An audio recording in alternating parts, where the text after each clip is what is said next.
Um gol contra pode levar à morte? Na Colômbia dos anos 90, essa pergunta macabra encontrou uma resposta trágica. Andrés Escobar, o cavaleiro do futebol, era um jovem talentoso que sonhava em levar a Colômbia ao topo do mundo. Nascido em Medellín, em uma família humilde, Escobar desde criança demonstrava um amor imenso pelo futebol.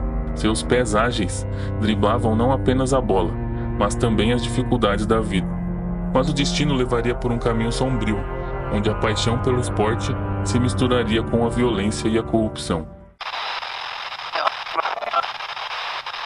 Imagine um jovem colombiano, apaixonado pelo futebol, correndo pelos campos de Medellín com um sonho no coração, se tornar um grande jogador e representar sua nação.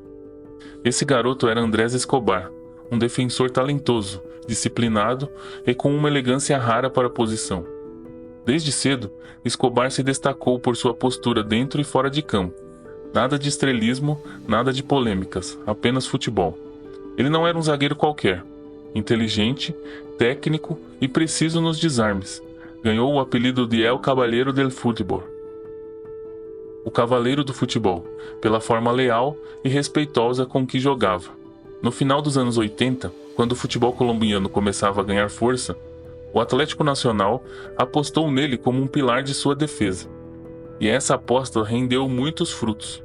Sob o comando do lendário técnico Francisco Maturana, o Atlético Nacional conquistou a Libertadores de 1989, tornando-se o primeiro time colombiano a erguer a taça.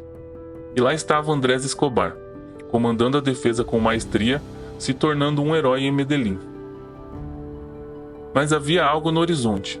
A seleção colombiana estava prestes a viver o seu auge, com uma geração talentosa liderada por Valderrama, Asprilla e Rincón. A Colômbia se classificou para a Copa do Mundo de 94, com um futebol envolvente e promissor. Andrés Escobar era uma peça fundamental dessa equipe. O sonho estava vivo. A Copa nos Estados Unidos seria a consagração da Colômbia no cenário mundial, e para Escobar, a chance de mostrar ao mundo que sua nação podia ir longe. Mas o que Andrés não sabia era que essa mesma Copa do Mundo mudaria sua vida para sempre. Na Colômbia, nos anos 90, o futebol era mais do que um esporte.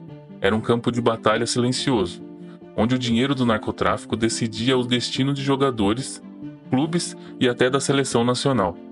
Pablo Escobar, o chefão do cartel de Medellín, financiava times, apostava em partidas e usava o futebol como uma ferramenta de influência e poder.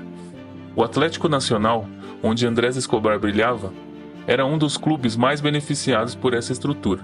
O dinheiro sujo corria solto, jogadores eram pressionados, juízes eram comprados e partidas manipuladas. A Colômbia vivia um período de glória dentro de campo, mas nos bastidores havia um jogo ainda mais perigoso acontecendo, e qualquer deslize poderia custar caro. Na seleção, os jogadores sentiam esse peso. Eles não representavam apenas um país, representavam interesses gigantescos. Quando a Colômbia goleou a Argentina por 5-0 nas eliminatórias, garantindo sua vaga na Copa de 94, o clima de euforia tomou conta do país. O próprio Pelé declarou que aquela era uma das seleções favoritas ao título, mas havia algo invisível ali, uma pressão que ia além do futebol. Ninguém podia falhar, e falhar significava consequências, que iam muito além das quatro linhas. Andrés Escobar, com sua postura séria e profissional, evitava esse universo sombrio. Não tinha envolvimento com apostas, não aceitava subornos e não se curvava ao poder do narcotráfico. Mas isso não significava que estava seguro. No futebol colombiano daquela época, ninguém estava. O avião da seleção decolou rumo aos Estados Unidos, carregando nos ombros a esperança de uma nação inteira. O que ninguém imaginava é que, para Andrés, essa não seria apenas uma Copa do Mundo, seria sua sentença de morte. A Colômbia chegou aos Estados Unidos, cercada de expectativa. Era o time sensação, favorito para muitos, e a pressão era avassaladora.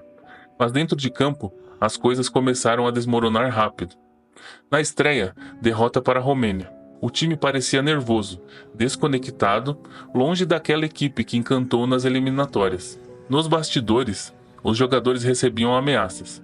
Cartéis, apostadores e até torcedores influentes pressionavam por resultados. Diziam que alguns atletas já sabiam o que aconteceria se falhassem. E então veio o jogo contra os Estados Unidos, uma partida crucial para manter a Colômbia viva no torneio. O time precisava vencer a qualquer custo, mas aos 34 minutos do primeiro tempo, aconteceu o lance que mudaria tudo. Cruzamento rasteiro na área colombiana. Andrés Escobar tenta interceptar, estica a perna e a bola desvia direto para o fundo das redes. Gol contra. Um momento de azar, um erro fatal. O estádio vibrou, os americanos comemoraram. Mas na Colômbia, uma onda de desespero tomou conta. Aquilo não era só um gol contra. Para alguns, era um crime imperdoável. A Colômbia perdeu o jogo por 2-1 e foi eliminada na fase de grupos. O sonho virou pesadelo. O time voltou para casa cabisbaixo, mas Andrés Escobar acreditava que tudo ficaria bem. E ele não fazia parte do jogo sujo, ele era apenas um jogador. Mas, na Colômbia nos anos 90, isso não significava nada. Alguém precisava pagar, e os olhos do submundo já estavam voltados para ele. De volta a Medellín, Andrés Escobar tentou retomar a rotina. Acreditava que o tempo acalmaria os ânimos, que o futebol seguiria em frente.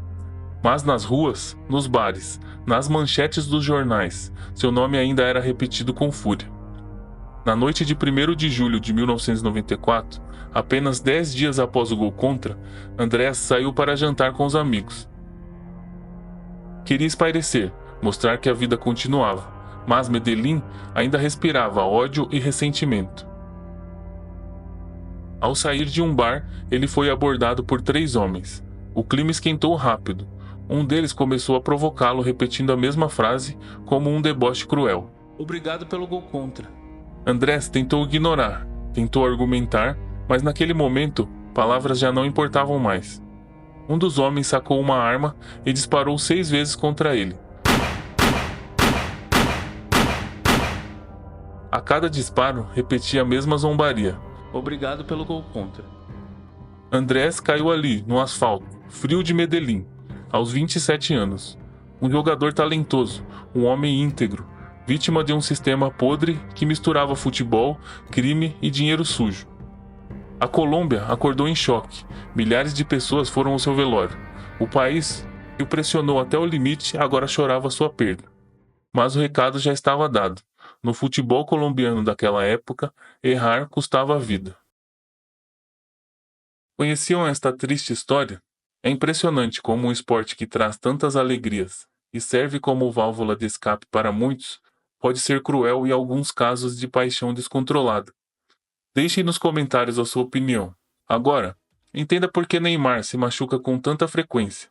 Será que agora no Santos ele conseguirá ter uma sequência de jogos e se destacar em campos brasileiros? Clique no vídeo que te encontro lá.